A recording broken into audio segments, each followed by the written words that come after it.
ہادیو رہنما ہمارے علماء، ہو کبھی درپیش جو کوئی مسئلہ، پوچھ لیں حاضر ہوں ہم ان کی بارگاہ۔ الحمدللہ رب العالمین والصلاة والسلام علی خاتم النبیین اما بعد، فاعوذ باللہ من الشیطان الرجیم، بسم اللہ الرحمن الرحیم، والصلاة والسلام علیک یا رسول اللہ وعلی آلک واصحابک یا حبیب اللہ، والصلاة والسلام علیک یا نبی اللہ وعلی آلک واصحابک یا نور اللہ۔ مدنی چینل کے ناظرین، پروگرام دارالافتاء اہل سنت میں آپ کو خوش آمدید کہتے ہیں۔ اللہ رب العالمین ہم سب کو دین متین کے احکامات سیکھ کر سمجھ کر ان پر عمل پیرا ہونے کی توفیق عطا فرمائے۔ ہمارے پیارے رسول صلی اللہ علیہ وآلہ وسلم کا فرمان عظمت علی شان ہے کہ جو شخص ایک دن میں مجھ پر 1000 مرتبہ درود بھیجے وہ اس وقت تک مرے گا نہیں جب تک جنت میں اپنا گھر نہ دیکھ لے۔ اللہ مجھے اور آپ کو کثرت سے بارگاہ رسالت میں درود و سلام پڑھنے کی توفیق عطا فرمائے۔ ہمارے علماء کرام نے لکھا ہے کثرت کے ساتھ جو درود یعنی 1000 مرتبہ پڑھنے والا تو وہ خوش نصیب ہے جو کثرت ہی شمار ہوتا ہے۔ اگرچہ دیگر اقوال بھی موجود ہیں 500 313، تو کم از کم اتنا درود روزانہ پڑھنا چاہیے کہ ہمارا شمار کثرت میں درود پڑھنے والوں میں ہو جائے۔ صلو علی الحبیب صلی اللہ تعالی علی محمد صلی اللہ علیہ وآلہ وسلم، صلاۃ و سلام علیک یا رسول اللہ۔ ناظرین کرام، پروگرام میں آپ ہمارے ساتھ اول تاخیر شامل رہی تو انشاءاللہ بہت سا علم دین سیکھنے کو ملے گا۔ سوال جواب کی صورت میں یہ سیشن ہے، یہ پروگرام ہے، ایک کلاس سمجھ لیجئے۔ تو مختصر سے دورانیہ میں آپ کو کافی شرعی مسائل سیکھنے سمجھنے کو مل جائیں گے۔ آج ہمارے پروگرام میں شامل ہیں مفتی محمد حسان رضا عطاری صاحب، ان کو بھی خوش آمدید کہتے ہیں۔ کیسے مزاج کے؟ الحمدللہ۔ حج کے لیے کئی عاشقان رسول جو بطور خاص تیاریوں میں ہیں، سفر وہ کر رہے ہیں، اور اب تو یہ سلسلہ ہی گویا کہ شروع ہوا۔ کئی تڑپتے بھی ہیں کہ حج کریں، اللہ پاک انہیں بھی حاضری عطا فرمائے، آمین۔ حج ایک تعداد ہوتی ہے کہ جو بطور حج بدل جا رہے ہوتے ہیں، یعنی ان کو یا تو کسی کی طرف سے بھیجا جا رہا ہے یا کوئی اپنے مرحومین کی طرف سے بھیجتا ہے کہ ہمارے مرحوم پر حج تھا کیا نہیں، حج بدل پہ میں آپ کو بھیج رہا ہوں۔ تو حج بدل کرنے والے کے لیے کچھ بیسک احکامات کہ وہ نیت کے اعتبار سے، طواف کے اعتبار سے، یا حج کے مناسک کو ادا کرنے کے اعتبار سے۔ اچھا، پھر ایک تعداد وہ ہے کہ جو یہاں سے جاتے ہی عمرہ کرتی ہے، اور حج بدل کے احکامات یہاں سے شروع ہوں گے وہاں سے ہوں گے، اس حوالے سے کیا فرماتے ہیں؟ بسم اللہ الرحمن الرحیم۔ دیکھیں، حج بدل کرنے والے کے بھی اپنے احکام ہیں، اور جس کی طرف سے حج بدل کروایا جا رہا ہے اس کے بھی اپنے احکام ہیں۔ ٹھیک، یعنی ہر ایک کی طرف سے حج بدل نہیں ہو سکتا۔ حج بدل ہوگا اسی کی طرف سے کہ جس پر حج فرض تھا اور وہ حج کر نہیں سکا۔ یہ نہیں کہ جس پر حج فرض تھا ہی نہیں، یا جس پر فرض تھا اور اس نے ادا کر لیا تو اب اس کی طرف سے حج بدل نہیں ہوگا۔ ہاں، کوئی نفلی حج کرتا ہے ایک الگ بات ہو جائے گی، حج ایصال ثواب کہنے ہیں۔ جی، اپنی طرف سے ہی حج ادا کرے گا اور اس کو اس کا ایصال ثواب یہ کر دے گا۔ تو یہ بھی ضروری ہے جاننا کہ کون شخص ہے کہ جس کی طرف سے حج بدل ہو سکتا ہے۔ اب رہا وہ شخص کہ جس کو حج بدل کروانا ہے، تو اس میں بہتر تو وہی شخص ہے کہ جس نے پہلے سے حج کیا ہوا ہو، کیونکہ جب اس نے پہلے سے حج کیا ہوا ہوگا تو وہ اچھی طریقے سے حج کے ارکان کو ادا کر سکے گا، تو اس سے کروانا زیادہ بہتر ہے کہ اس کے ذریعے سے حج بدل کروایا جائے۔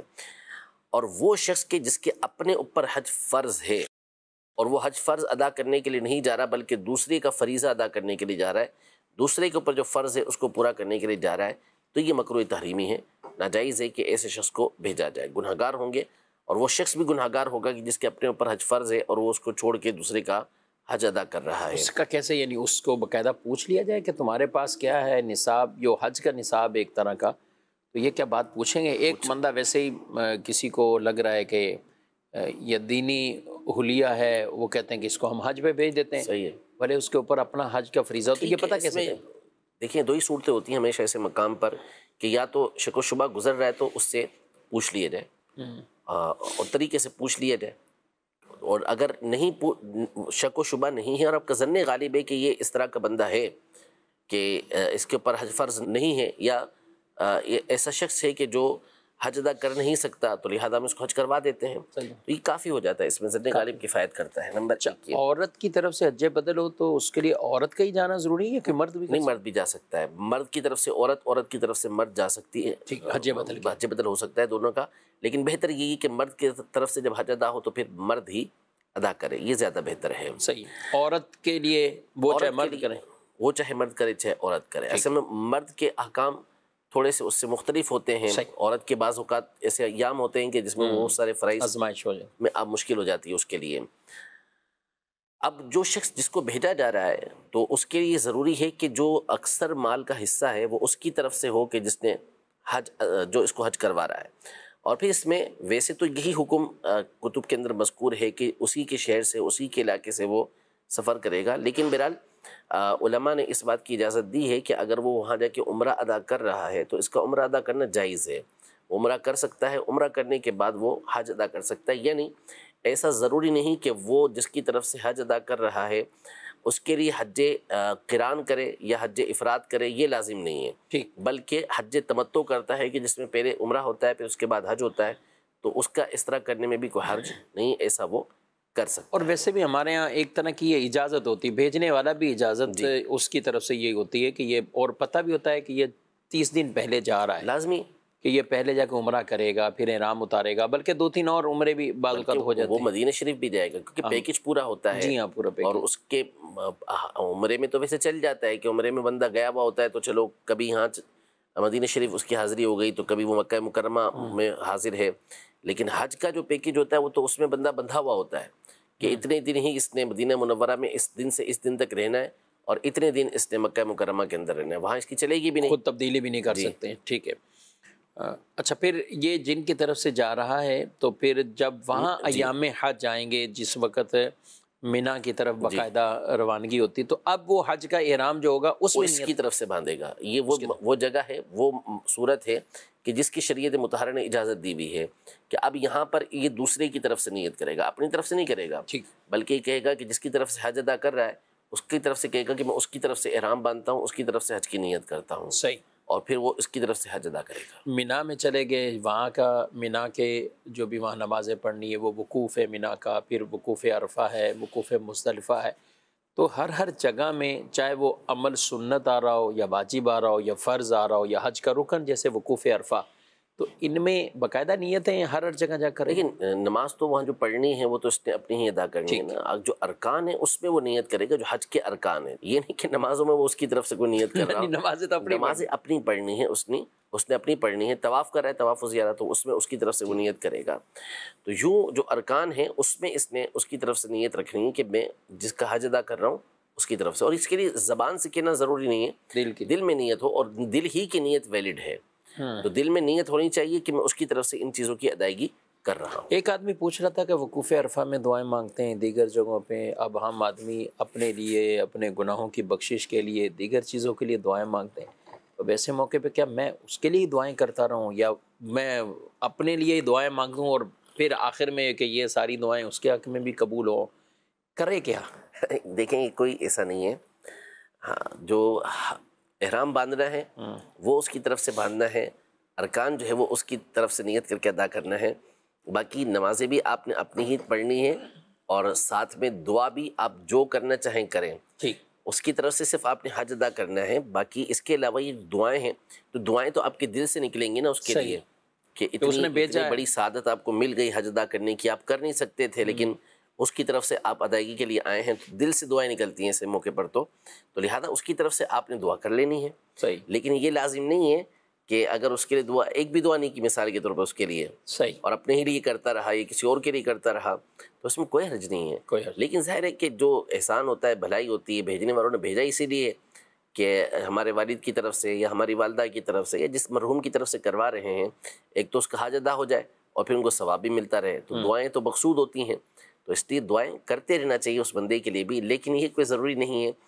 کہ آپ جو ہے وہ ساری دعائیں اسی کے لیے کرتے رہیں اور اپنے لیے آپ پھر پریشان بیٹھے رہیں کہ اپنے لیے دعا کروں یا نہ کروں، ایسا کچھ نہیں، ایسا کچھ نہیں، یہ عبادت اپنی انفرادی عبادت ہے، اور یہ اچھا ان کو ایک یہ موقع ملا، بالکل ایسا ہی ہے، شیطان کو کنکریاں مارنے کا وقت آئے گا تو بھی نیت انہیں کی طرف سے ہوگی۔ کہ یہ عمل ان کے ہیں، پھر طواف زیارت دیگر جو بھی ہے۔ اور ناظرین کرام، قربانی کے مسائل وہ کچھ جدا ہیں، تو اس کو بھی تھوڑا ضرور وہ دیکھ لینا چاہیے، سمجھ لینا چاہیے۔ اور پھر ساتھ ساتھ جو حج کی اندر غلطیاں ہو جائیں جس پر دم لازم آتا ہے، تو یہ بھی نہیں کہیں گے کہ وہ مرحوم کی طرف سے گیا تھا تو چونکہ سارا کچھ ان کے ذمے لگا دو۔ یہ غلطی کرے گا خود بھگتے گا، مطلب یہ کہ اس کا کفارہ خود اس کو دینا ہوگا۔ یہ اس حج بدل کروانے والوں کی طرف یہ نہیں کر سکتا مجھ سے غلطی ہوئی ہے لہذا آپ پیسے دیں تو اس دم کو ادا کیا جائے گا، کیونکہ اس نے غلطی کیوں کی؟ یہ انہی شرائط کے مطابق ہی حج کا وہ عمل کرے، یہ ایک پوری عبادت دوسرے کی اپنے ذمے لے رہا ہے۔ اچھا ویسے عام طور پہ نمازیں کوئی کسی کے اپنے ذمے نہیں لے سکتا کہ میں اس کی طرف سے میں نمازیں پڑھ لیتا ہوں، یا ہم کسی کو کہہ لیں فلاں فوت ہو گیا یا بیمار ہے آپ نماز پڑھ دیں، اس کا ہے ہی نہیں نماز کا یہ تصور کہ دوسرا کو یوں پڑھ لے۔ اسی طرح روزے کا بھی نہیں ہے کہ کوئی دوسرا یوں دوسرے کی طرف سے روزہ رکھ لے۔ جہاں شریعت نے رکھا ہے وہ ہے حج بدل، کہ جہاں چونکہ جانا ہے اپنے ملکوں سے جانا ہے، تو اب شریعت نے کسی مختلف بعض ایسے اشخاص ہیں جو زندہ ہوتے ہیں مگر ایسے معذور ہوتے ہیں کہ وہ جا نہیں پاتے، تو ان کے لیے یا دنیا سے جا چکے ہیں، اور پھر اس میں بھی کیٹیگری یہ بن سکتی ہے۔ مفتی صاحب کئی ایسے ہوں گے وصیت کر کے جاتے ہیں، کئی وصیت کر کے نہیں جاتے۔ اب وصیت کر کے نہیں گئے ہوئے پیچھے لوگوں کے وہ رسا کے ذہن میں آتا ہے کہ والد کو کرنا چاہیے تھا، نہیں کیا تو ہم کروا دیں، تو یہ بھی ہو جائے گا؟ بالکل ہو سکتا ہے، بلکہ والد نے یا والدہ نے پیسے بھی نہیں چھوڑے ہوئے، کچھ مال بھی نہیں چھوڑا، یہ وارث ہے، یہ چاہتا ہے کہ میں کروا دوں تو اپنی رقم سے کروا دوں، اپنے پیسوں سے کروا دوں، تو بھی کروا سکتا، تو کروانا چاہیے، اللہ نے اگر اس کو دیا ہے تاکہ ان کے اوپر جو حج کا فریضہ تھا وہ ادا ہو جائے، صحیح، وہ ان سے ساقط ہو جائے۔ اور بالفرض ان کے اوپر فرض نہیں بھی تھا تو یا تو آپ خود ان کی طرف سے حج نفل ادا کر لیں، یعنی آپ حج ادا کریں، ثواب ان کے لیے خاص طور پر ہو، یا کسی کو کروا دیں تاکہ ان کو ثواب ملے گا تو خوش ہوں گے اس سے۔ صحیح۔ اچھا جو بھیج رہا ہے حج بدل کے لیے اور بھیج اپنے مرحومین کی طرف سے رہا ہے، خود اپنے اوپر بھی حج فرض ہے وہ نہیں ادا کر رہا، گناہ گار ہوگا، یہ اس کے اوپر کیا ہے؟ لازم ہے اس کے اوپر کہ پہلے اپنا فرض ادا کرے۔ یعنی ایک تو ہے کہ اس کے پاس مال موجود ہے، اب چاہے وہ حج بدل کروائے یا نہ کروائے، والدین حیات ہوں نہ ہوں، باہر صورت جب اس کے اوپر حج فرض ہو گیا تو اس کے اوپر لازم ہو گیا نا کہ یہ حج ادا کرے گا، صحیح، اس میں تاخیر تو نہیں کرے گا، تاخیر کرنے کی اجازت بھی نہیں ہے۔ دوسرا یہ کہ اگر والدین کی طرف سے یا کسی کی طرف سے بھی جو جس کا یہ وارث بنا ہے ان کی طرف سے یہ حج ادا کروانا چاہتا ہے، ان کا حج بدل کروانا چاہتا ہے اور انہوں نے مال بھی چھوڑا ہوا ہے، صحیح، تو پھر بھی اس پر لازم ہے کہ جب اس کے اپنے اوپر فرض ہو رہا ہے تو پہلے اپنا ادا کرے، صحیح، اور ساتھ ہی وہ جو مال بچا ہوا ہے اس مال میں سے دوسرے کسی کو حج بدل کروا دے تاکہ اس کا اپنا جو فریضہ ہے وہ ادا ہو سکے، اور جو ان کے اوپر فریضہ تھا وہ کسی اور کے ذریعے ادا ہو جائے۔ ماشاءاللہ، یہ چند احکامات یہ خلاصتاً ہم نے سوال جواب کی صورت میں یہ احکامات پیش کیے ہیں، لہذا جو جا رہا ہے تو وہ پراپر ان چیزوں کو سیکھ کر بھی جائے، سمجھ کر بھی جائے۔ اللہ تعالیٰ سب کی حاضریاں قبول فرمائے، اور جو تیاریوں میں ہیں جن کے جانے میں کوئی رکاوٹیں ہیں اللہ پاک اپنی رحمت سے وہ رکاوٹیں دور فرمائے اور سب کے لیے اسباب پیدا فرمائے۔ بڑھتے ہیں آپ کے سوالات کی طرف، دیکھتے ہیں ہمارے ناظرین کیا پوچھ رہی ہیں۔ میرا نام ابو حنیف شامی ہے، میں چین چوک میں رہتا ہوں۔ طلاق میسیج میں طلاق بیوی کو لکھی میسیج مگر بیوی کو سینڈ کیا ہے نہیں ہے، طلاق ہوئی یا نہ ہوئی؟ مفتی صاحب اس سوال کا جواب آپ دے دیجیے۔ بھائی بہت اہم مسئلہ ہے، لیکن یہ مدنی چینل کے کیمرہ مین اور یہ سب ریکارڈ کرنے کہیں پہنچے تو انہوں نے یہ پوچھا ہے۔ بہرحال اگر تو کسی کا خاص مسئلہ ہے تو ہم تو ان کو دارالتا بلائیں گے، لیکن جو کہا اس پر آپ کیا کہیں گے؟ دیکھیں اب انہوں نے تو کچھ بھی نہیں کہا نا، انہوں نے صرف یہ کہا مفتی صاحب اس سوال کا جواب دے دیں۔ ہاں تو مسئلہ یہ ہے کہ سوال بھی تو ہو نا، اچھا تو آپ نے تو صرف اتنا کہہ دیا کہ طلاق لکھی اور اس کے بعد بھیجی نہیں، ڈیلیٹ کر دی ہے، تو کیا لکھا، کیا اس میں لکھا ہوا تھا؟ اللہ محفوظ رکھے، اللہ پاک آپ کے گھر کو یا جس کا بھی آپ سوال کر رہے ہیں اس کے گھر کو سلامت رکھے، لیکن ظاہر ہے کہ جو جواب ہوگا وہ تو سوال سارا معلوم ہونے کے بعد ہی ہوگا نا، نہ اپنے الفاظ بتائے نہ جملے بتائے کیا لکھا ہوا تھا، تو بہت ساری چیزیں اس میں درکار ہوتی ہیں، تو وہی ہوگا کہ آپ کو اس کے لیے دارالفتہ اہل سنت میں آنا پڑے گا۔ اچھا اس کو تھوڑا سا ہم اگر کھول دیتے ہیں، چلیں آپ سوال تو آیا ہے، کئی لوگ ایسے ہوتے ہیں کہ جو باقاعدہ جا کر طلاق نامہ بنواتے ہیں، دماغ خراب ہوتا ہے یا جو بھی کہنے اس وہ غصہ ہوتا ہے تو وہ فوراً جاتے ہیں وہ طلاق نامہ بنواتے ہیں۔ اچھا طلاق نامہ بنوا لیا، اچھا کبھی ایسا ہوتا ہے کہ گھر کا کوئی دوسرا فرد جاتا ہے وہ سارے ڈاکومنٹس بنا کے آتا ہے، اب یہ بھی اس کو پیش کر دیا شوہر صاحب کو کہ یہ لو، اچھا یہ بھی کیا کرتے ہیں، طلاق نامہ ہے، سائن کر دیا، یہ سب کچھ۔ اس کے بعد جو ایک سوال پہ نا یہ اٹکے رہتے ہیں کہ ہم نے بھیجا نہیں، یا اس کو ملا نہیں، ہم نے پہلے سے، کئی کہتے ہیں ہم نے پھاڑ دیا، یعنی یہ سارا کچھ کرنے کے بعد کتنی بڑی یہ غلطی ہو سکتی ہے؟ بہت بڑی غلطی ہو سکتی ہے، کیونکہ عمومی طور پہ اس میں کوئی نہیں لکھا ہوتا کہ جب یہ پہنچے گا تو تمہیں طلاق ہوگی، ایسا کچھ نہیں لکھا ہوتا اس کے اندر۔ سیدھا سیدھا اس میں لکھا ہوا ہوتا ہے، جو پیپر بنتے ہیں کورٹ سے، ایک تو اس میں ایک ساتھ 3 لکھی ہوئی ہوتی ہیں، جو غلط طریقہ کار ہے، 3 لکھنے ہی نہیں چاہیے، ہو جاتی ہیں ایک ساتھ دینے سے، لیکن لکھنا ایک، اگر بالفرض کوئی صورت بن جاتی ہے، گھر بن نہیں پا رہا، تو ایک طلاق کا حکم ہوتا ہے کہ ایک طلاق دے، اس سے زیادہ نہ دے، تاکہ پھر بچاؤ کی کوئی صورت، بناؤ کی کوئی صورت رہ سکے۔ بہرحال عمومی طور پر جو ہمارے یہاں پر اس طرح کے پیپرز بنتے ہیں، اس میں جو انداز ہوتا ہے لکھنے کا، تو اگر خود بنوا کر آیا ہے یا کوئی دوسرا بنوا کر آیا اور اس پر سائن اس نے کر دیے ہیں، تو اس صورت میں تو طلاق ہو جائے گی، بھیجے نہ بھیجے۔ بھیجے نہ بھیجے، جی، پھاڑ دیا، آگ لگا دی، کچھ بھی کر دیا، اس طرح کے جو بھی بعض اوقات ہوتے ہیں۔ بعض اوقات یہ ہوتا ہے کہ بھیج دیے ہیں، وہ لڑکی والے وصول نہیں کرتے، وہ ڈر کے مارے وصول نہیں کرتے، وصول نہیں کر پا رہے ہوتے، پڑھنا نہیں ہے، ہم نے کھولنا نہیں ہے، ہاں پڑھتے نہیں ہیں اور سمجھتے ہیں کہ طلاق نہیں ہوئی، تو ایسا بھی نہیں ہے۔ ٹھیک، بڑے نازک اس کے مسائل ہوتے ہیں، اور یہ بڑا، جس طرح مقدس رشتہ ہے اسی طرح بڑا نازک رشتہ ہے۔ ایک تو اس کو سیکھنا چاہیے، اس کے مسائل کو، اپنے آپ کو قابو میں رکھنا چاہیے، اپنے دماغ کو قابو میں رکھنا چاہیے کہ اس طرح کے اقدام کرنے سے پہلے کسی نہ کسی مستند عالم دین سے، مفتی صاحب سے رابطہ کر لینا چاہیے۔ یعنی ایک جملہ عام طور پہ ہم یہ کہتے ہیں کہ طلاق غصے میں ہوتی ہے، کوئی بھی ہنسی مذاق کے اندر خوشی خوشی طلاق نہیں دیتا، یعنی یہ ہم وہ صورت بتا رہے ہیں کہ جو ہوتی ہے، لیکن حقیقت یہ ہے کہ طلاق جو ہے نا، یہ سوچ سمجھ کر ہونے چاہیے۔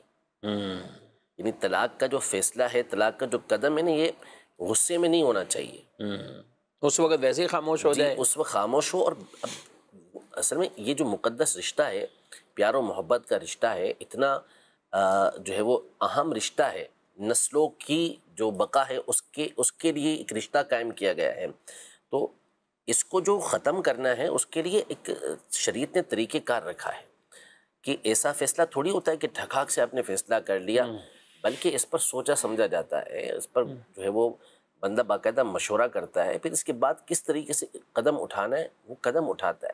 یہ نہیں کہ آپ آئے غصے میں 1 2 3 ختم، یہ تھوڑی ہوتا ہے۔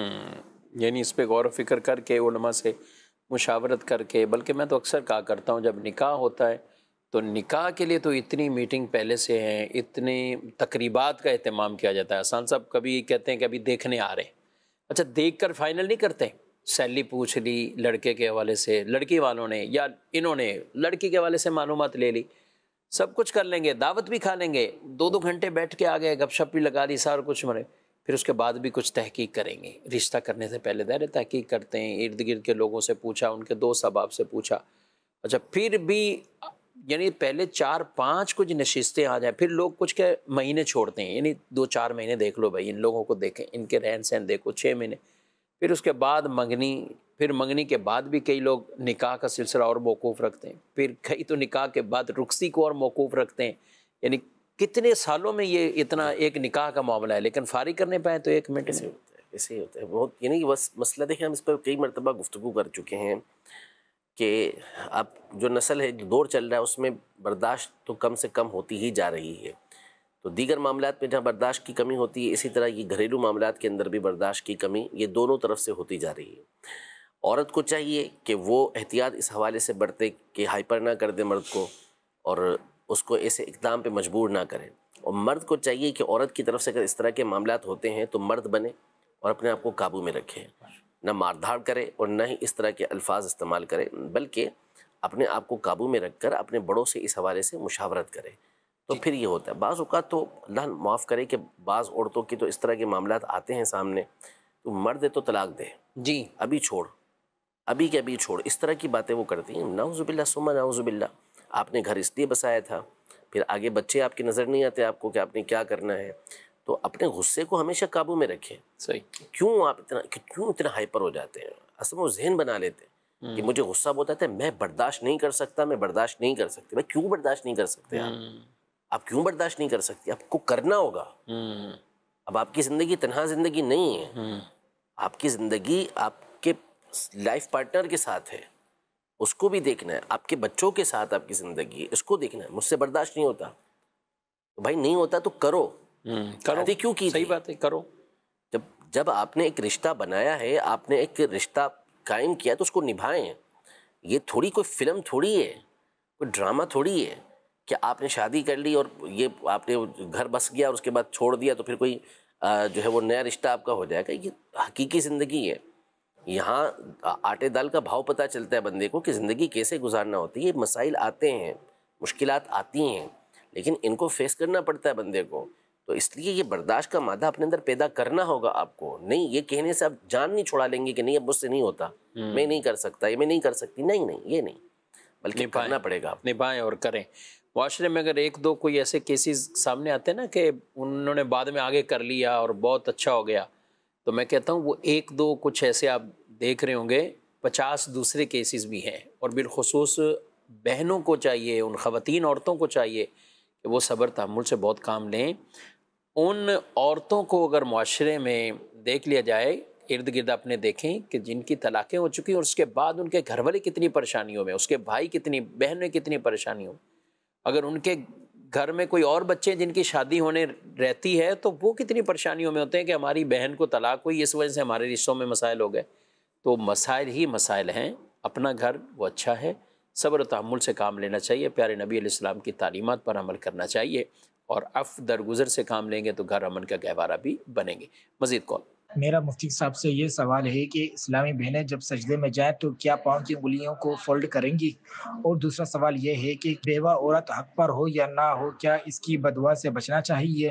جی ماشاء اللہ. پاؤں کیا خواتین کو اپنے سجدے کے اندر پاؤں کی انگلیاں خواتین کو لگانی ہے، کیا کرنا ہے؟ تو اصل یہ ہے کہ عورت نے سمٹ کر سجدہ کرنا ہے تو وہ پاؤں کو کسی ایک طرف نکال لے گی. اس کو یہ نہیں کہ پاؤں موڑنا اس کے لیے ہو سجدے کے اندر، بلکہ وہ سیدھی جانب پاؤں کو نکال لے یا الٹی جانب پاؤں کو نکال لے یا پیچھے ہی کی طرف رکھے، لیکن اس نے اپنے پاؤں کو فولڈ نہیں کرنا. وہ فولڈ کرنے کا یعنی پاؤں انگلیاں موڑ کے قبلہ رو کرنے کا جو حکم ہے وہ مردوں کے لیے ہے، ان کے لیے ہے، عورتوں کے لیے اس طرح نہیں ہے. دوسرا یہ کیا ہے بیوہ عورت ہے اور اس کی بد دعا سے، اس حوالے سے دیکھیں بد دعا جو ہے اس میں جو مظلوم ہے اس کی تو بد دعا سے بچنے کا حکم دیا گیا کہ جو مظلوم کی دعا یعنی کسی کے خلاف دعا ہو، یہ ویسی وہ دعا کر رہا ہے تو وہ قبول ہوتی ہے، یعنی اللہ تک اس کے پہنچنے میں کوئی رکاوٹ درمیان کے اندر نہیں ہوتی. تو اس لیے کوئی بھی ہو، چاہے بیوہ خاتون ہو چاہے کوئی اور ہو، اس کی بد دعا سے تو بچنا چاہیے. ہاں اب یہاں پر یہ ہے جیسے انہوں نے حق اور ناحق کی بات کی، تو اب بعض اوقات کوئی سامنے والا ہوتا ناحق ہے، غلط کر رہا ہوتا ہے. جیسے مثال کے طور پر جو بعض مخنث ہوتے ہیں جن کو ہجڑا کہا جاتا ہے ہمارے ہاں، وہ مانگنے کے لیے مختلف مقامات پر پہنچ جاتے ہیں اور نہ دو تو پھر وہ بد دعائیں دینا شروع کرتے ہیں. تو لوگ پھر بد دعا سے ان کی ڈر کر جو ہے ان کو دے رہے ہوتے ہیں. تو یہ درست طریقے کار نہیں ہے. کس کا؟ یعنی ان کا مانگنا بھی درست نہیں اور دینے والے کا بھی درست نہیں ہے کہ صرف اس وجہ سے کہ اس کی بد دعا لگ جائے گی اس لیے دے رہا ہوں، یہ طریقہ کار ٹھیک نہیں. ہاں بعض اوقات یہ ہوتا ہے کہ وہ ماحول ایسا کریٹ کر دیا کہ اس کی بےزتی ہو رہی ہے، اب اپنی عزت کو محفوظ کرنے کے لیے وہ دے گا تو اس کا دینا جائز ہو جائے گا، اس کا لینا حرام ہو جائے گا. ٹھیک. تو اب اسی طرح بعض اوقات ہوتا ہے کہ سامنے والا ناحق کر رہا ہے اور پھر وہ کہتا ہے کہ اگر تم میری نہیں مانو گے تو میں تمہیں بد دعا دے دوں گا اور میری بد دعا لگ جائے گی. تو یہ نہیں ہے. ایک عورت بیوہ ہے تو واقعی اس کا دل تو دکھاوا ہوتا ہے، بالخصوص جب نیا نیا اس کے ساتھ یہ حادثہ ہوا ہو تو اس وقت اس کی دل جوئی زیادہ مقصود ہوتی ہے، لیکن وہ کری نہ کر رہی ہے، ایسے مطالبے کر رہی ہے کہ جو سامنے والا پورا نہیں کر سکتا. بعض اوقات ہوتا ہے ایسے کیس آتے ہیں ہمارے پاس کہ وصال ہو گیا، انتقال ہو گیا شوہر کا، اب وہ ایسے ایسے مطالبے کر رہی ہوتی ہے اپنے سسرال والوں سے کہ ان کے لیے پورا کرنا ممکن ہی نہیں ہوتا. تو اب وہ کہے کہ نہیں پورا کرو گے تو میری بد دعا تمہیں لگے گی، تو ایسے تھوڑی ہوگا. ٹھیک. ہاں اگر آپ نہ حق کر رہے ہیں تو چاہے وہ بیوہ ہو یا نہ ہو، اس کے دل سے بد دعا نکلی تو پھر وہ اس سے ڈرنا چاہیے بندے کو. تو اس لیے اس چیز کو ہر مقام پہ دیکھا جائے گا کہ جو بھی مظلوم ہے اس کی بد دعا سے بچنا ہے، اور مظلوم نہ بھی ہو تو کسی کو کیوں تکلیف دینی ہے کہ جس کی وجہ سے اس کے دل سے آہ نکلے، اور اللہ نہ کرے کہ ہمارا جو اللہ نے عطا کیا ہوا ہے اس کی آہ کی وجہ سے، اس کی بد دعا کی وجہ سے وہ ہمارا ضائع ہو جائے، ہم سے چھین لیا جائے. تو ہمیشہ مظلوم کی بد دعا سے یہ بچتے رہنا چاہیے اور ایسا کام بھی نہ کریں. بالکل. کسی پر اس طرح وہ ظلم کریں کہ مظلوم بھی مجبور ہو جائے کسی کے خلاف دعا کرنے بولنے پر اور بد بالکل دعا ایسا کرنے ہی پر۔ ہے۔ جی مزید۔ میرا نام صدام حسین ازارتاری ہے، میں حاجی شیدی گوٹ ملی کراچی میں رہتا ہوں۔ میرا یہ سوال ہے کہ نفل یا واجب روزے توڑنے پر روزے کا کفارہ لازم ہے، اس پر میری رہنمائی فرمائیں۔ جی، نفل یا واجب روزہ ٹوٹنے سے کفارہ؟ دیکھیے ٹوٹنا ایک الگ چیز ہوتی ہے، توڑنا ایک الگ چیز ہوتی ہے، اور دونوں میں اس کے فرق ہے۔ فرق ہے۔ ظاہر ہے کہ جان بوجھ کے جس نے توڑا وہ ایک الگ ہے، اور جس کا ٹوٹ گیا غلطی سے اس کا الگ مسئلہ ہوتا ہے۔ کفارہ جو ہوتا ہے وہ رمضان کے روزے کے توڑنے پر ہوتا ہے، کہ وہ صحیح۔ کسی ایسی وجہ سے توڑ دیا کہ جو شریعت مطہرہ کے اوپر کے احکام میں اس کامل جنایت اس کی پائی جاتی ہے، مکمل ایک نافرمانی اس کی طرف سے پائی جاتی ہے، جس کی وجہ سے شریعت مطہرہ کفارے کا حکم دیتی ہے۔ اس کی پھر اپنی شرائط ہیں کہ کیا کیا اس کے اوپر احکام لاگو ہوں گے۔ لیکن جو اس کے علاوہ روزہ ہے، واجب ہو نفل ہو، تو وہ روزہ ٹوٹ گیا یا توڑ دیا تو اس کے اوپر کفارہ نہیں ہے، ٹھیک۔ اس کی پھر قضا لازم آتی ہے۔ رمضان کا روزہ ٹوٹ گیا ہے تو اس کی بھی قضا لازم ہے۔ کفارے کی پھر الگ صورتیں ہوتی ہیں، وہ رمضان کے روزے کی ہوتی ہیں۔ وہ رمضان کے علاوہ جو آپ واجب روزہ رکھ رہے ہیں یا نفل روزہ رکھ رہے ہیں، اس کے ٹوٹنے پر آپ کے اوپر قضا تو لازم آئے گی، لیکن اس کا کفارہ نہیں ہوگا کہ اس کے بدلے آپ کو 60 روزے رکھنا پڑے یا 60 مسکینوں کو کھانا کھلانا پڑے، یعنی روزے نہ رکھ سکیں تو پھر مسکینوں کو کھانا کھلانا، یہ نہیں ہے ضروری۔ جی کچھ سوالات ایس ایم ایس پہ ان کو شامل کرتے ہیں۔ بغیر آواز کے قرآن پڑھنا کیسا؟ وہ پڑھنا نہیں کہلائے گا۔ پڑھنا وہی ہے کہ جو آپ زبان سے پڑھیں گے، جس کو قراءت کہتے ہیں۔ اس کو کیا کہیں گے؟ اس کو آپ کہہ لیں کہ آپ کو نظروں سے دیکھنے کا ثواب ملے گا، قرآن کو دیکھنا بھی، یا دماغ میں وہ الفاظ چل رہے ہیں، اچھا ترجمہ بھی کوئی پڑھ رہا ہے، اسٹڈی کر رہا ہے، یعنی تو اس کو پڑھنے کا ثواب یہ ملے گا نا کہ یہ ترجمہ پڑھ رہا ہے، یہ جیسے تفسیر پڑھ رہا ہے تو تفسیر پڑھنے کا اس کو ثواب ملے گا۔ لیکن جو قرآن پڑھنے کا ثواب ہے کہ جس کو باقاعدہ پڑھنا کہا جاتا ہے، وہ پڑھنے سے ہی ہوگا، اور وہ اتنی آواز ضروری ہے کہ کانوں تک پہنچ جائے، اچھا، ورنہ وہ پڑھنا نہیں کہلائے گا۔ وہ کوئی بھی مقام ہو، پڑھنے کے لیے ضروری ہوتا ہے کہ زبان سے اس کو پڑھیں گے اور اتنی آواز میں پڑھیں گے کہ آپ کے کانوں تک اس کی آواز پہنچے، ورنہ تو پھر یہ ہونٹوں کو ہلانا ہو جائے گا۔ صحیح، ٹھیک ہے، یعنی پڑھ بھی رہے ہیں لیکن آواز ہی نہیں نکل رہی کہ آپ کے کانوں تک پہنچے، تو اس کو یہ پڑھنا نہیں کہا جاتا۔ صحیح قول یہی ہے۔ تو لہذا تلاوت کر رہے ہیں یا ذکر و اذکار کر رہے ہیں، جو پڑھنا کہلائے گا اس میں کم از کم اتنی آواز ہو کہ اگر کوئی رکاوٹ درمیان میں نہیں ہے تو آپ کے کان تک آواز پہنچے۔ شور بہت ہو رہا ہے، آپ پڑھ رہے ہیں، وہ آواز ہے اتنی کہ آپ کے کانوں تک پہنچ جاتی ہے، لیکن اس شور کی وجہ سے پہنچ نہیں پا رہی، تو بھی یہ پڑھنا آپ کا قرار پائے گا، پڑھنے کا ثواب آپ کو ملے گا۔ اگر آپ نہیں دیکھتے ایک تعداد لوگوں کی مسجد میں بھی اگر ڈیسک سامنے رکھا یا کوئی کرسی پر بھی بیٹھ کے پڑھ رہے ہیں تو وہ کر بھی رہے ہوتے ہیں، پھر پورا صفحہ، پھر پورا یوں، یعنی یہ تو چل جائے گا شفیق بھائی کہ یہ قرآن پڑھ رہے ہیں تو اس میں تو کوئی گناہ نہیں ملے گا نا ان کو، چلے ثواب ہی ملے گا دیکھنے کا۔ مسئلہ تو آتا ہے نماز میں، برسہ برس سے نماز پڑھ رہے ہوتے ہیں، کئی دفعہ جب ہم نماز پڑھ کے فارغ ہوتے ہیں تو قریب جو نماز پڑھ رہے ہوتے ہیں کچھ بھی نہیں کر رہے، یعنی انہوں نے ایک اندازہ بنا لیا کہ اتنی دیر کی نہیں پڑھ رہے ہیں، اچھا دماغ میں پڑھ رہے ہیں، دل میں پڑھ رہے ہیں، اور پھر اس کے بعد وہ رکوع میں چلے اچھا جاتے ہیں۔ ویسے بھی پڑھ رہے ہوتے ہیں بعض اوقات، اگر یہ تو آپ نے کہا کہ ہونٹ بھی نہیں ہل رہے، جی کچھ کے ہونٹ بھی ہل رہے ہوتے ہیں، لیکن وہ واضح محسوس ہو رہا ہے کہ ہونٹ کیا ہل ہوتا اب وہ پھر اس کے اپنے اوپر ہے کہ وہ کتنی آواز میں پڑھ رہا ہے، ہاں تو اب یہ ہلانے کے اوپر ہے، تو اس میں بھی بہرحال یہ تو نمازوں کا پھر مسئلہ آ جائے گا نا، نماز میں قرات ضروری ہے، یہ مسئلہ تنہا جو پڑھ نمازوں رہا کے ہے لیے بہت زیادہ، بالکل ایسا ہی ہے، تنہا پڑھ رہا ہے نماز، اکیلا پڑھ رہا ہے نماز، اور قرات اس کے اوپر لازم ہے، جن رکعتوں میں قرات کرنی ہے اس کو، تو اس صورت میں اگر اس نے اتنی آواز سے نہیں پڑھا کہ اس کے کانوں تک آواز پہنچے تو پھر تو اس کی نماز ہی نہیں ہوگی۔ نماز شروع کرتے ہوئے بھی اللہ اکبر امام صاحب نے کہا، اس میں بھی دیکھیں حسن صاحب کہ اللہ اکبر امام صاحب نے کہا، تکبیر تحریمہ تو مقتدی پہ بھی فرض ہے، بالکل نماز جب شروع کی تو ہے 10 منٹ پہلے نماز سے بیٹھے ہوئے ہیں، اب یعنی نماز شروع کی اور کہا ہی نہیں ہے، اور نماز اللہ پاک رحم فرمائے اور توفیق عطا فرمائے۔ مسائل سیکھنے یعنی ہم یہ تو نہیں کہہ سکتے کہ یہ نمازیں قبول ہو جائیں گی، اللہ پاک قبول کر لے، یہ تو اللہ کی مرضی ہے، لیکن جو حکم شرع ہے وہ یہی ہے کہ ایسی نمازیں ہوں گی نہیں، اللہ ان نمازوں کو پڑھنا پڑے گا دوبارہ، اس لیے نمازوں کو سیکھیں، اہمیت دیں نماز کو، اہتمام کریں نماز کا، یہ اس کو یوں نہ سمجھیں کہ آپ فارمیلٹی پوری کر رہے ہیں، برسہ برس سے آپ نمازیں پڑھ رہے ہیں اور اس کو سیکھتے نہیں ہیں، تو یہ اچھی بات نہیں ہے، اس کو پورا سیکھیں، پراپر سیکھیں، اور کوئی مشکل نہیں ہے، نماز کے جو ارکان ہیں وہ آپ ادا کر رہے ہوتے ہیں، اس کو تھوڑا سا صحیح کرنا ہوتا ہے، درست کرنا ہوتا ہے، آپ نماز کورس کر لیں. آئے دن دعوت اسلامی کے مختلف مقامات پر نماز کورس ہو رہے ہوتے ہیں، اس میں آپ شرکت کر لیں. یا پھر آپ امیر اہل سنت کی ویڈیوز ہیں یوٹیوب پر، ان کے چینل پر بھی موجود ہیں، اور اس کے علاوہ دعوت اسلامی کی ویب سائٹ پر بھی آپ کو یہ امیر اہل سنت کا پورا طریقہ ملے گا کہ جس میں آپ نے نماز پڑھنے کا طریقہ سکھایا ہے. آپ اسے دیکھیں، انشاءاللہ تبارک و تعالیٰ آپ کو بہت کچھ سیکھنے کو مل جائے گا اس میں. جی مزید سوال. میرا نام شاہد حسین اتاری ہے. مفتی صاحب سے میرا یہ سوال عرض ہے کہ حدیث پاک میں سنا ہے کہ بروز قیامت ایک ایک قبر سے 70 مردے اٹھائے جائیں گے. تو یہاں دیکھا یہ گیا ہے کہ کچھ لوگ کہتے ہیں کہ بھئی اسی حدیث کو سامنے رکھ کے کہ یہ کہتے ہیں کہ 70 مردے اٹھائے جائیں گے، تو کوئی اپنے والد کی قبر میں اپنی بہن کو دفنا دیتا ہے، کوئی والدہ کی قبر میں اپنے بھائی کو دفنا دیتا ہے، اور وہ بس یہ ان کا یہی سوچ ہے کہ یہ اٹھیں گے تو ہم اپنی قبروں میں کیوں نہ دفنائیں، عقل کا قبر کیوں بنوائیں. تو اس بارے میں مفتی صاحب سے عرض ہے کہ شرعی رہنمائی عطا فرما دیں. جی اچھا، وہ آپ نے پوچھ لیا. یعنی بات چیزیں ایسی مشہور تو اتنی ہوئی تھی، پہلے وہ تو پوچھ لیں کہ جس پر بنیاد رکھ کر اگلا کام کر رہے ہیں اس کی کیا حیثیت ہے، کیا کہیں گے یہ روایت ہے؟ سب سے پہلی بات تو یہی ہے کہ یہ کوئی روایت ہے ہی نہیں. ٹھیک. یعنی دنیا جہان میں اس کو آپ تلاش کرتے پھریں گے تو اب تک کی جو علماء کی ریسرچ ہے اس میں کہیں ملا نہیں ہے. کئی ایک علماء اس حوالے سے واضح طور پہ بیان کرتے ہیں، اور بظاہر یہ ہے کہ ایسی کوئی روایت ہے بھی نہیں.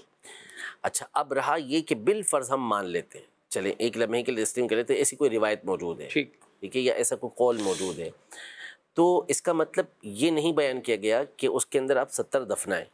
صحیح. وہ تو یہ ہے کہ مرور زمانہ جس کو بولتے ہیں، وقت کے گزرنے کے ساتھ کیا ہوا کہ وہ جگہ ختم ہو گئی، نارمل ہو گئی، بالکل عام جگہ ہو گئی. کیونکہ بہت ساری جگہ ایسی ہیں کہ جو پہلے قبرستان تھی کسی زمانے کے اندر، لیکن وہ بھول بھلائیاں ہو جاتی ہیں، وہ قبریں ختم ہو چکی ہوتی ہیں، پھر بعد میں دوبارہ وہاں قبر بن گئی، اب وہاں کسی کو دفنا دیا گیا. کیونکہ ایک عرصے تک ظاہر سی بات ہے کہ زمین تو ہزاروں سال ہو گئے نا بنے ہوئے، تو اس طرح ممکن ہے کہ یہ ایک عرصے تک اس طرح کا معاملہ ہوا ہو تو پھر وہ 70 مردے نکل آئے. لیکن یہ بھی صرف ایک ہم عقلی جو ہے نا وہ احتمال بتا رہے ہیں کہ ایسا ہو سکتا ہے، لیکن ایسا ہے کچھ بھی نہیں. ٹھیک ہے، یہ نہیں کہا گیا کہ آپ اس کے اندر 70 مردوں کو دفنائیں، اور نہ ہی ایسی کوئی روایت ہے کہ 70 مردے نکالے جائیں گے. شرعی حکم یہ ہے کہ جب مردے کو دفنا دیا تو اب یہ اس کے اور اللہ کے درمیان کے معاملات ہیں، اب یہ پردہ ہے، یہ برزخ ہے، اور برزخ کا مطلب ہی آڑ ہوتا ہے. ٹھیک. تو اس میں دخل دینے کی ہمیں اجازت نہیں ہوتی کہ ہم اس کے اندر کسی وجہ سے اس کو قبر کو کھول کے دیکھیں، یا جو ہے وہ کسی جگہ منتقل کرنے کے لیے ایسا کریں. یہ حرام ہے، اس کی اجازت نہیں، سوائے یہ کہ کسی کا بہت بڑا مال یہ غلطی سے اندر رہ گیا. صحیح. اور اب وہ جو ہے وہ کہتا ہے کہ بھئی یہ تو میرا مال ہے اندر رہ گیا ہے اور یہ نکالنا ہے مجھے، تو اب اس کو نکالنے کے لیے کھول دیا. یا دوسری صورت یہ کہ کسی کی زمین کے اندر دفنا دیا اس کی اجازت کے بغیر. وہ کہتا ہے کہ بھئی یہ تو میری ذاتی زمین ہے، اب یہاں سے نکالو. تو پھر یہ چونکہ ایک اس کا حق ہے، اس کی جگہ غصب ہوئی ہے، تو اس کو نکال کے پھر دوسری جگہ پر دفنایا جائے گا. باقی اس کے علاوہ اس کی کوئی اجازت نہیں ہوتی کہ آپ جو ہے وہ قبریں کھول کے دیکھیں، یہ اجازت ہی نہیں ہے. تو یہ ہمارے یہاں بہت رواج چل گیا ہے. ایک تو بامر مجبوری بعض مقامات پر ہوتا ہے، اور فضول کی مجبوری ہے. یعنی جیسے مثال کے طور پر جس کو دفنانا ہے، اب یہ قریب میں رہتا ہے، یہاں پر فیضان مدینہ کے قریب رہ رہا ہے، تو اب یہ کوشش کرے گا کہ طارق روڈ والے قبرستان کے اندر دفنانا ہے، یا یہ جو لیاری ایکسپریس وے کے پاس قبرستان ہے وہاں دفنانا ہے. اب چاہے یہ قبرستان فل ہو چکے ہوں، بس دفنانا ادھر ہے تاکہ شب برات میں آسانی کے ساتھ جا سکے. اچھا، وہ اپنی بات کا سہولت دیکھتا ہے کہ میں جا سکوں. اور یہ جو جانے کا بھی جذبہ ہے نا، یعنی ابھی نئے کوئی انتقال ہو تو کوئی کہتا ہے میں روزانہ جاتا ہوں، کوئی کہتا ہے 8 دن بعد، پھر شب برات پہ بھی پتہ نہیں کیا سلسلے ہو جاتے ہیں. پھر اسی طرح دوسرے علاقوں کو لے لیں، میوہ شاہ قبرستان کے بارے میں، بلکہ ہمارے اپنے حیدرآباد کے بعض تقریباً ہر جگہ فل ہو چکے ہوتے ہیں. اچھا، اب اس میں جو سستی کاہلی ہوتی ہے وہ یہی ہوتی ہے کہ قبرستان کے لیے بعض اوقات گورنمنٹ کی طرف سے جگہ مل جاتی ہے. ایک اسلامی ملک ہے تو وہاں پر اتنا کوئی مشکل کام نہیں ہوتا، جگہ مل چکی ہوتی ہے، چاہیں تو بآسانی وہاں جا کے دفنا سکتے ہیں. لیکن وہی کہ یہ تو گھر سے بہت دور ہے، جائیں گے کیسے، خیال کیسے رکھیں گے، پتہ نہیں کیا ہوگا قبر کا، تو اس لیے دور نہیں جاتے. تو یہ ایک سستی کاہلی ہے.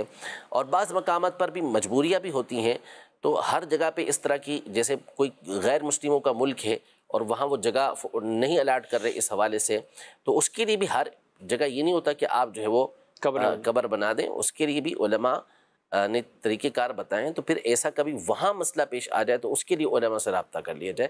ورنہ بہرحال جو ہمارا ملک ہے یا اسی طرح دیگر ممالک ہیں وہاں پہ ایسا کوئی مسئلہ نہیں ہے کہ اب ایک قبر کے اندر دفنا دیا تو اب آپ کو دوسری جگہ مل ہی نہیں رہی، دوسری جگہ آسانی کے ساتھ مل جاتی ہیں. دور بھی جانا پڑے گا تو آپ کو جانا پڑے گا. اس کی بہرحال اجازت نہیں ہے. جو آج کل ٹرینڈ چلا ہوا ہے کہ والد کا انتقال ہوا تو انہی کی قبر میں بعد میں والدہ کا انتقال ہوا تو ان کو دفنا دیا، دادا کی قبر دادا کی قبر کے اندر والد صاحب کو دفنا دیا، تایا کے ساتھ دفنا دیا تو فلاں کے ساتھ، نعوذ باللہ ثم نعوذ باللہ. اس بہت بڑا گناہ ہے یہ. صحیح توبہ بھی کرنا ہوگی. اب جو ہو گیا بند ہو گئی قبر، اب اس کو دوبارہ کھولنے کی اجازت بھی نہیں ہے. صحیح. یعنی دوسرے کو بھی دفنا دیا تو اب یہ نہیں کریں گے کہ اس کو کھول کے آپ اس کو دفنائیں، بلکہ اب اس کو اسی حالت پر رہنے دیں گے. اور نیکسٹ ٹائم ایسا بالکل نہیں ہونا چاہیے اور توبہ بھی کریں گے. توبہ لازم ہے بالکل. یہ جو آپ نے کہا قریب کا، ایک یہ بھی شوق لوگوں کو ہوتا ہے یا ایک ذہن ہوتا ہے کہ والد صاحب ہیں تو والد کے ساتھ ہی والدہ کی قبر ہونی چاہیے. اچھی بات ہے. نہیں اگر یعنی والد صاحب ہیں تو والد کے ساتھ ہی قبر ہونی چاہیے. اب وہ یہ نہیں دیکھتے کہ اگر ساتھ کوئی قبر اور بن چکی ہے یا پہلے سے قبر ہے تو وہ اپنی اس طلب کو یا اس تمنا کو پورا کرنے کے لیے اگر یہ دوسرے کی قبر کھدوا دے تو پیسے دیتے ہیں. حرام ہو جائے گا، بالکل حرام ہو جائے گا. اپنے عزیزوں کے پاس دفنانا اچھی بات ہے. حدیث پاک نبی پاک صلی اللہ علیہ وسلم نے حضرت سیدنا عثمان بن مظعون رضی اللہ تعالیٰ عنہ کو دفنایا اور ان کی قبر پہ پتھر بھی رکھوایا بڑا سا، اور فرمائے کہ یہ اب ہمارے جو قریبی لوگ ہیں، یعنی رشتہ دار جو ہیں یہاں پر قریب میں وہ دفنائے جائیں گے. تو وہ قریب میں عزیز و اقربا کے قریب دفنانا اچھی بات ہے، لیکن ظاہر ہے کہ اس کے لیے وہی جو کار ہوگا وہی رہے گا. یہ تھوڑی ہوگا کہ کسی کی قبر کے اندر آپ دفنا دیں، اس کی قبر کو آپ ختم کر دیں یا ختم نہ بھی کریں اور اس کے ساتھ دفنا دیں، تو یہ جائز نہیں. قبرستان کے لیے جگہ کو وقف کرنا، یہ وسعت دینا، ہمارے کئی ناظرین سن رہے ہیں، اگر واقعی کہیں گنجائش کم ہے اور کوئی ایسی کہ اب خود ہی زمین خرید کر وقف کر دیتے ہیں مسلمانوں کے لیے، یہ بھی نیکی بہت اچھی بات ہے. یعنی یہ تو فرض کفایہ ہے نا، دفن کرنا فرض کفایہ ہے. لازم ہے کہ اس کو دفنایا جائے گا. تو جو آپ ایک عظیم فرض ہے وہ اس کی ادائیگی آپ کی اس وقف کردہ زمین سے ہوگی، تو اس کا جو ثواب ہوگا فرض کا وہ آپ کو بھی حاصل ہوگا. یعنی ایک طرف ہمارا رجحان ہوتا ہے کہ مسجد ہے، مدرسہ ہے، اور ادھر کوئی سوچتا ہے وہاں تو میتیں ہی پڑی ہوں گی، لیکن کیا وہ وقف کے اس طرح نہیں ثواب ملے گا؟ ثواب ملے گا. اور پھر کوئی بعید نہیں اللہ کی رحمت سے کہ اگر یہ اچھی نیت کرتے ہیں تو وہاں جتنا فاتحہ جا کے پڑھا جاتا رہے گا اور جو حاضری دی جائے گی اچھی نیت کے ساتھ تو اس کو بھی اس کا ثواب ملے. یہ کوئی بعید نہیں. اللہ کی رحمت اچھوں کے ساتھ تدفین اور قبریں بنانے کی بھی تو ترغیبات موجود ہے کہ ان کی قرب میں قبریں ہوں، تو جو اچھا وہاں دفن کیا جس کو بھی، کون اللہ کا نیک بندہ، کیسا بندہ تھا، تو انشاءاللہ یہ بھی اس کے لیے ایک ثواب جاری ہے. یہ وقف ہے، زمین کوئی اس طرح وقف کرتا ہے تو یہ کوشش ہونی چاہیے. تو بلکہ ہم اپنے مسلمان بھائیوں سے کہیں گے کہ جہاں قبرستانوں کی جگہ تنگ ہے، مختلف NGOs یا مختلف اس طرح کی کئی ہم عام کام کرتے ہیں. یہ ہاسپٹل کوئی بنا رہا ہے، کوئی سڑکوں پر پل بنانا ہے، تو کچھ اور ایسے ہی وہ مسلمانوں کے فوائد کے کام ہی کر رہے ہوتے ہیں. لیکن وہاں یہ بھی ایک مسلمانوں کی جو بہت بڑی ضرورت ہے اس کو پورا کرنے کے لیے، اس کے لیے بھی اپنا کوششیں کرنی چاہیے اور اقدام کرنا چاہیے کہ ہم اس میں وسعت دیں. ظاہر آبادیاں بڑھ رہی ہیں، قبرستان وہی رہے گا تو پھر یہ اس طرح کے مسائل آئیں گے، اور گورکن بھی کہیں گے کہ یہ قبر فلاں ہے جس کے پیچھے کوئی 10 سال سے نہیں آیا، 15 سال سے نہیں آیا، آپ اس میں دفن کر دیں. تو ان کو بھی ایسا مشورہ دینا یہ جائز نہیں. نہ اس طرح کی قبر کی نشاندہی کرنی چاہیے، نہ اس میں کوئی تدفین کا وہ اہتمام ساتھ کروائیں. لیکن اس میں جو سن رہے ہیں ہمارے بھائی، تو اگر وسعت کی طرف جائیں، قبرستانوں میں وسعت ہو جائے، اور یہ بھی ہو سکتا ہے ایک جگہ کے بجائے دوسری جگہ قبرستان وہاں بنایا جا سکتا ہے. مطلب یہ قبرستان فل ہو چکا تو آپ کئی اور ہی، اگر یہ ضروری نہیں کہ اس کے ساتھ متصل ہی کوئی میدان آپ خرید کر یا اس میں آپ گورنمنٹ سے لے کر باقاعدہ اسے بنائیں، کسی اور جگہ کو بھی آپ کر سکتے ہیں کہ اس جگہ پر تدفین کا یہ سلسلے شروع ہو. تو ہونا یہی چاہیے. اور جو مفتی صاحب آج کل یہ رائج ہو چکا ہے 2-3 منزلہ قبر، یعنی اس میں وہ کہتے ہیں کہ نیچے والی میت کو نہیں دیکھا، وہ تو پوری ایک چھت بنا دی اس پر، پھر اینٹیں کھڑی کی یا میت. پھر ہاں ہمارے ملک میں کچھ نہ کچھ ایسا سننے میں اب آ گیا، لیکن کئی ملکوں میں یا بیرون ملک ہیں تو اس طرح کی چیزیں بھی آ جاتی ہیں. یہ دفن کہلائے گا کیا؟ دفن نہیں ہے اصل میں. دفن کا مطلب جو ہوتا ہے قبر جو بنانا حکم ہے کہ قرآن پاک میں فَأَقْبَرَهُ کہ انسان کے لیے جو اس کے مختلف مراحل ذکر کر کے آخر میں قبر کا ذکر کیا گیا. یہ جو دفنانے کا حکم انسان کو دیا گیا ہے، تو دفن جس کو کہتے ہیں، قبر جس کو کہتے ہیں، وہ یہی ہے کہ جس میں انسان کا جسم چھپ جائے اور کم از کم اس کی قبر اتنی گہری ہو کہ جو جانور وغیرہ ہیں وہ اس کو نوچ نہ نکالیں. یعنی اگر آپ نے دفنانا ہے، ایک تو دفنانا لازم ہے، ٹھیک، یہ تو 4 دیواری بنا کے جو اوپر رکھ دیا یہ کمرہ بنا دینا، یہ دفنانا نہیں ہے. دفنانا. اور دوسرا دفنانے میں بھی اس بات کی احتیاط کریں گے کہ ایسا نہ ہو کہ مٹی وغیرہ کے ہٹنے کی وجہ سے بارشیں ہوئیں تو کفن اور مردہ ہی ظاہر ہو گیا اس میں، بلکہ اچھی طریقے سے اس کو گھیرا کریں گے اور جو ہے اس کو دفنائیں گے تاکہ کوئی جانور وغیرہ بھی اس کے اوپر حملہ نہ کر سکے. اور مٹی وغیرہ ہٹتی ہے تو اس کا کفن اور جسم وغیرہ یہ ظاہر نہ ہو جائے، نکلنا ہے باہر.